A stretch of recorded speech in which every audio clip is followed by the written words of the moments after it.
রাসূল সাল্লাল্লাহু আলাইহি ওয়াসাল্লাম তার সমগ্র জীবনে আমাদের সারা পৃথিবীর মানুষের জন্য তিনি রহমতুল লিল আলামিন। তিনি শুধু কোনো একটি জাতিগোষ্ঠীর নবী নন, তিনি শুধুমাত্র আদম বা একটি ব্রহ্মাণ্ড একটি বিশ্বের নবী নন। তাকে বলা হয়েছে রহমতুল লিল আলামিন, সমস্ত ব্রহ্মাণ্ডের নবী। অর্থাৎ আলম এক বচন, আপনারা জেনেই থাকবেন আলামিন হচ্ছে তার বহু বচন, মানে জগৎ সমূহের জন্য তিনি রহমত স্বরূপ। ফলে তিনি আমাদের শুধুমাত্র একটি জাতিগোষ্ঠীর নবী নন, তিনি সমস্ত মানব জাতির জন্য তিনি আবির্ভূত হয়েছেন এবং তার সমস্ত জীবনে আমাদের জন্য রয়েছে শিক্ষা। আমাদের জীবনের সমস্ত পর্যায়ে, সেটি আমাদের ব্যক্তি জীবন, সমাজ জীবন, পারিবারিক জীবন, সমস্ত পর্যায়ে তার জন্য আমাদের রয়েছে শিক্ষা।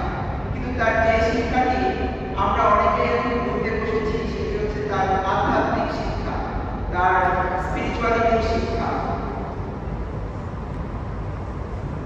মাওলানা জামি, একজন পারস্য বিখ্যাত কবি, তিনি রাসূল সাল্লাল্লাহু আলাইহি ওয়াসাল্লাম সম্বন্ধে বলে গেছেন, শাহবাজে লাফানে জানিরু রাহমাতাল লিল আলামিন দর্শানিরু।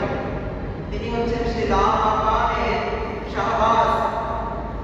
রাসূল সাল্লাল্লাহু আলাইহি ওয়াসাল্লাম হচ্ছেন সেই ব্যক্তি যিনি হচ্ছেন লাফানের শাহবাজ, শাহবল, সেই পাখি।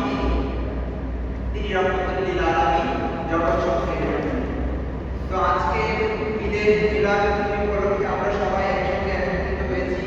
আমরা আমাদের ব্যক্তি জীবন থেকে রাসূল সাল্লাল্লাহু আলাইহি ওয়াসাল্লামের সেই আধ্যাত্মিক পাঠ বাদ দিয়ে আমরা কেমন যেন হয়ে গেছি। আমাদের প্রত্যেককে আজকে স্মরণ করতে হবে রাসূল সাল্লাল্লাহু আলাইহি ওয়াসাল্লামের সেই আধ্যাত্মিকতার কথা। আমি আপনাদের সামনে ছোট্ট একটি গল্প বলবো। ফরিদউদ্দিন আল আত্তার, পারস্যের বিখ্যাত কবি ফরিদউদ্দিন আল আত্তার তার মাতৃত্ব দোয়ায় এই গল্পটি বলে গেছেন। আপনি সুযোগ দিবেন গল্পটা বলার? ঠিক আছে। একবার পাখিরা মিলে সমাবেশ করে, সেই গল্পটি হচ্ছে একবার অসংখ্য পাখিরা মিলে সমাবেশ করে।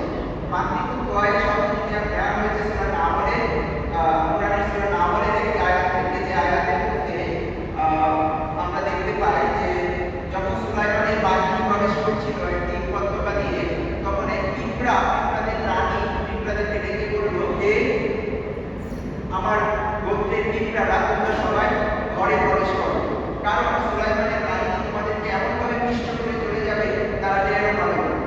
তখন পিঁপড়াদের রানীর সেই কথা শুনে সুলাইমান এসে উঠেছিলেন এবং তিনি আল্লাহর প্রশংসা উচ্চারণ করে বলেছিলেন যে সে আল্লাহর প্রশংসা যিনি আমাকে পাখিদের ভাষা এবং প্রাণীদের ভাষা, প্রাণীদের ভাষা শিক্ষা দিয়েছেন, তাদের ভাষা আমি বুঝতে পারি। সেই ঈশ্বরের বা সেই আল্লাহর প্রশংসা আমি জ্ঞাপন করছি। সুলাইমান যখন এই কথা বললেন, সেই আয়াতের মধ্যে মাতৃত্ব দোয়ায় শব্দটি আছে, অর্থাৎ পাখিদের ভাষা। তো এটি নিয়ে ফরিদউদ্দিন আল আত্তার একটি সমাবেশ, একটি গল্প রচনা করলেন। সেটি যেমন যে একদিন সমস্ত পাখিরা মিলে একটি সমাবেশ করল। সেখানে বুদবুদ পাখি ছিল, তিতির পাখি ছিল, কাকড়ি, হরিবরি, ময়ূর, এরকম অসংখ্য পাখিরা ছিল। সবাই মিলে বলল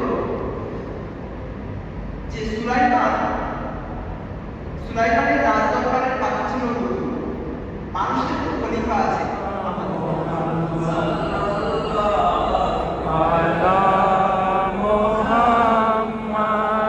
সাল্লাল্লাহু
হাজার বার ইয়া নবী সালাম আলাইকা ইয়া রাসূল সালাম আলাইকা ইয়া হাবিব সালাম আলাইকা সালাওয়াতুল্লাহ আলাইকা